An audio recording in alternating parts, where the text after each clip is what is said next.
ہوں. ایک طرف جو رشیا تھا وہ ان چیزوں کو لے کر بیٹھا ہوا تھا، ان کے اوپر سوچ بچار کر رہا تھا، اور دوسری جانب یوکرین جو 18 سال کا اس نے پلاننگ کی ہوئی تھی رشیا کو. آپ دیکھیے ان کی پلاننگ، آپ سمجھیے کہ یہ بھی پلاننگ کا حصہ تھا کہ رشیا کو سیز فائر کی طرف جا دیا جائے، اس کے بعد یوکرین جو ہے اس کے اوپر اٹیک کر دے گا، اس کے اوپر حملہ کر دے گا، اور 40+ جو ڈیفنس سسٹم ہے وہ رشیا کا اڑا کے رکھ دیا اس سے یوکرین نے. اور یوکرین کے پیچھے کن لوگوں کا ہاتھ ہے؟ دیکھیے یوکرین اے آئی کا استعمال کر رہا ہے، آرٹیفیشل انٹیلیجنس کا استعمال کیا جا رہا ہے یوکرین کی جانب سے، اور اتنا ہائی لیول کا استعمال کیا جا رہا ہے کہ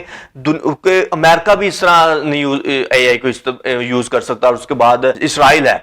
جو اسرائیل ہے یہ بھی اس طرح سے اس کو استعمال نہیں کر سکتا آرٹیفیشل انٹیلیجنس کو جس طرح سے یوکرین میں استعمال کیا جا رہا ہے. ہائی لیول کا آرٹیفیشل انٹیلیجنس کا استعمال کیا جانا کہ ساری کی ساری چیزیں آٹومیٹکلی ہونی شروع ہو جاتی ہیں. جب ان لوگوں نے ڈراؤنز بھیجے تھے رشیا کے اندر، تو جب وہ جو کنٹینر کے اندر تھے اس کی چھت بلاسٹ ہوتی ہے، وہاں سے ڈراؤنز باہر نکلتے ہیں، تو وہ آٹومیٹکلی جو ان کے اندر ڈائریکشنز لاک کی ہوئی تھی وہاں پر جا کر وہ پھٹتے ہیں اور تباہی مچاتے ہیں. اور 40+ جو ہے وہ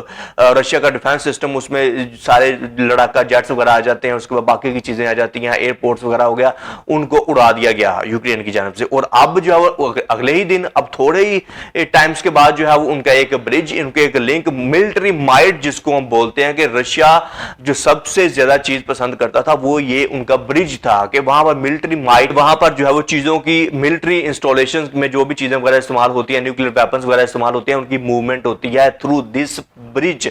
تھرو دس پل. آئیے آپ کو سب سے پہلے میں یہ نیوز جو ہے اسے ایکوریٹ پڑھ کر سناتا ہوں جو کہ انٹرنیشنل میڈیا اس کو رپورٹ کر رہا ہے. یوکرین نے روس کے زیر قبضہ کریمیا کو روس سے ملانے والے اہم کرچ پل پر ایک زیر آب دھماکہ خیز حملہ کیا ہے. پل کی بنیادی ستونوں کو شدید نقصان پہنچا. یہ پل روس کے لیے نہ صرف ایک فوجی رسد کا اہم راستہ ہے بلکہ 2014 میں کریمیا کے الحاق کی علامتی اہمیت بھی رکھتا ہے. یوکرین کی سیکیورٹی سروس SBU کے مطابق یہ کارروائی کئی مہینوں کی منصوبہ بندی کے بعد عمل میں لائی گئی، جس میں 1100 کلومیٹر دھماکہ خیز مواد زیر آب پل کے ستونوں پر نصب کیا گیا. اب آپ دیکھیے یہ جب بھی بات کر رہے ہیں، جو بھی اٹیک کر رہے ہیں اور بڑے پیمانے کے اوپر اٹیک کر رہے ہیں، اور روس اب اس کی ریٹیلیشن کا بھی سوچ ہی رہا ہوتا ہے کہ کام بیفور سٹورم، اس کو یعنی کہ کہتے ہیں کہ تباہی سے پہلے، طوفان سے پہلے سکون والی خاموشی چھا جانا، اس طرح سے کی خاموشی اس وقت روس کے اندر ہے. یہ نہیں کہ روس اٹیک نہیں کر رہا ہے، روس بھی اٹیکس کر رہا ہے لیکن اتنے ہائی لیول کے نہیں کہ ان کو الجھایا جا رہا ہے. اس کے بعد پھر اچانک سے اس طرح کا اٹیک ہوگا کہ جو ٹیکٹیکل نیوکلیر پروگرام کا وہ نام لے رہے ہیں کہ اس کو ہم یوز کریں گے.